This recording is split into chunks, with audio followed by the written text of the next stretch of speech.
And at this point, I want to introduce Jim Shea, who is a member of our committee and the president of the Friends of Depot Park.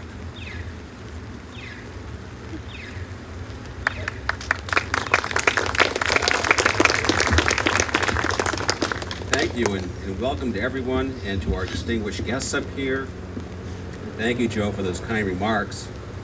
But Joe wouldn't tell you this, but I will. The project would not have happened without Joe's participation.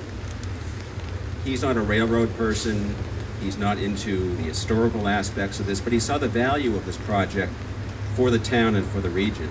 So I really think this is a great day for Bedford, the Minuteman Bikeway, and for the preservation of our local railroad history.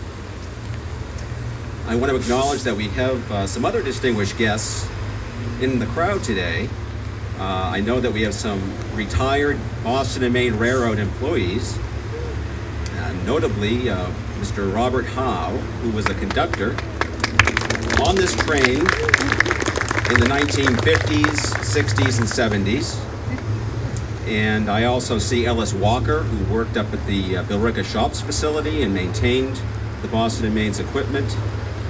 Joe mentioned Dan O'Brien. He maintained these Bud Rail diesel cars back in the 1970s, and he was an instrumental force in this project. And as Joe mentioned, the restoration of this car would not have happened without Dan O'Brien's involvement.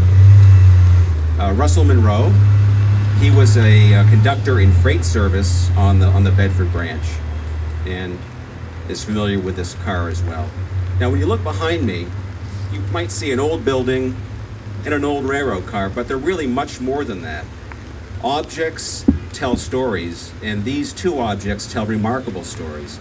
This building right here started its life in 1877 as the engine house for the 2-foot gauge Billerica and Bedford Railroad, which was the country's first 2-foot gauge common carrier railway, which went from here 8.63 miles up to North Billerica. The building was originally across the street.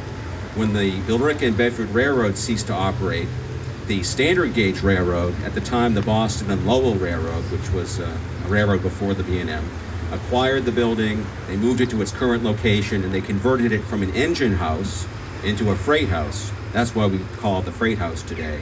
But at one time, there was a big garage door at the end, and there were two narrow gauge steam locomotives in this building side by side. And there really isn't much left from that unique piece of our history in 1877, other than this building. So this is a very special building, and it's marvelous that the town of Bedford was able to step up with the help of the state and federal governments to preserve it for all time. And the railroad car, rail diesel car number 6211, is much more than a railroad car because it's an iconic symbol of American transportation ingenuity. The reason I say that is prior to the Budd Company's invention of the rail diesel car in 1949, self-propelled railroad cars had been unsuccessful, and the Budd Company, through its ingenuity, developed this car. It's really a combination locomotive and passenger car. There were two Detroit diesel engines beneath the car, and the cars could run by themselves or connected with other RDCs into a train of multiple units. This isn't just an RDC, it's a car that actually operated on the Bedford branch back in the 1960s and 70s. And when you have a chance to go through the rail car and see all the tremendous work that's been done to renovate it, you're going to see photos of the car across the street in 1960 in the old railroad yard. You'll see it going through Lexington Depot. So it's quite special that we were able to not just preserve a railroad car, but one that actually operated on the Bedford branch that is today the Minuteman Bikeway. Restoring this car was an incredible feat. You'll see photos of what it looked like when it was in the woods of Billerica, abandoned for some 16 years.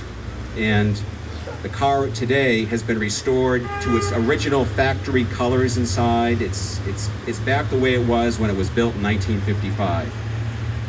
Kudos to Dan O'Brien and all the volunteers from the Friends and the contractors who labored on this thing since 1998. And I want to just wrap up by saluting all the members of the Friends of Bedford Depot Park, some 184 strong, I understand right now.